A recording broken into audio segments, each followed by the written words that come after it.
Hello friends, जय श्री जगन्नाथ। तंटी मोर बसी पूरा प्राय 8-10 दिन हे माने क्लीयर शुभुनि आए दुखित आ कथा कही होनी बेसी। आज देखूँ मु गोटे नुआ टाइप पिठा बनई आपको आम चकुली कहवा ना चितू कहवा आपको गोटे आम कौन करवा ना नुआ ना देवा है ना कौन देवा टे कहे मु तो आर ना रखी कि गोटे मुझे कहबी आपन नुआ ना दिंतु।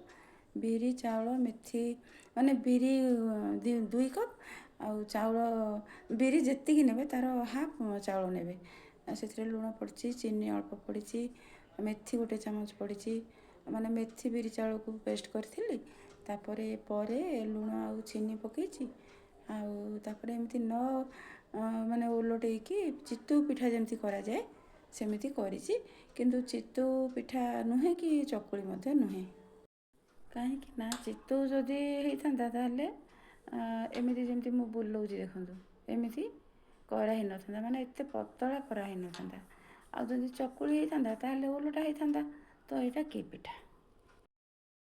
भिडियोटी भल लगे लाइक शेयर कमेंट करेंगे आउ चैनल जदि कहीं नुआ थे सब्सक्राइब गोटे करेंगे आउ पुणी नुआ भिडियो नहीं आसबि। आज एति रोचे भिडियोटी देखुवर समस्त को अशेष धन्यवाद।